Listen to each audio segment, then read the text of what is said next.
Recently, there have been a lot of thefts and robberies in the Pokémon space, which raises the question, how do we stay safe in this hobby? I'm going to be sharing my view on this with a specific focus on deterring bad actors. To deter someone, we need to understand what motivates them. With thieves and robbers, this will typically be money. As with most economic decisions, thefts are also planned on the basis of risk versus reward. If risk is low and reward is high, then a theft is likelier to be attempted. The same goes for when risk is medium and rewards are enormous. You get the point.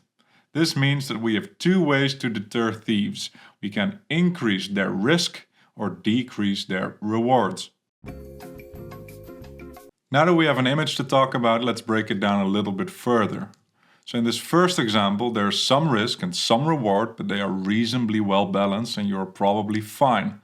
In the second example, there's a huge risk, but also huge reward, but they are again reasonably balanced. You're probably still fine. In this third example, however, there's little to no risk and a huge reward. This makes you the most likely target for a theft attempt.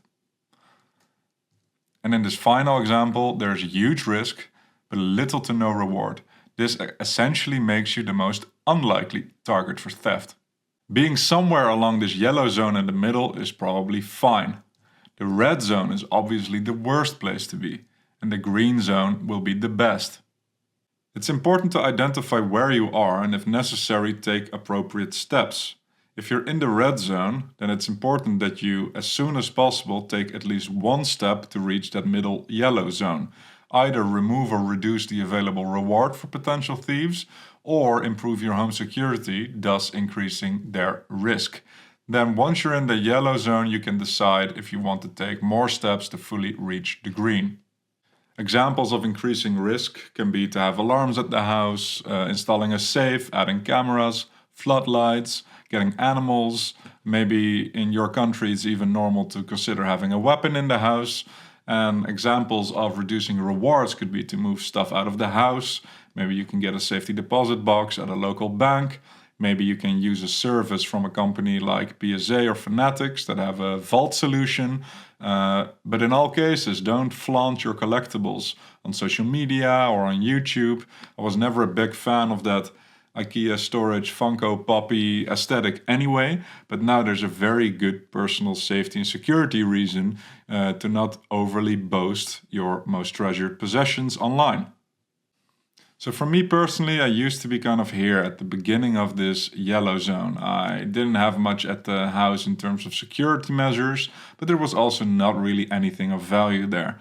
Then I moved up a little bit, where I got a couple of cool slabs, maybe some more expensive singles, but I also gradually improved my home security by adding, a variety of different measures.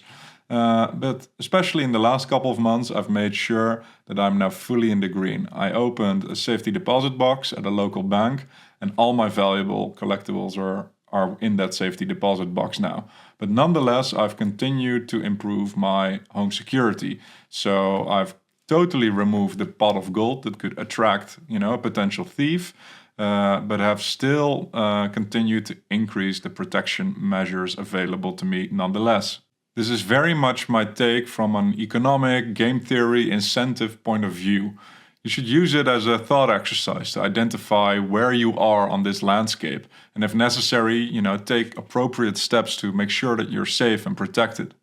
And if there's anything at all that you take away from this video, then please let it be that in order to effectively deter thieves or other bad actors around you, you need to maximize their risk whilst reducing their potential reward.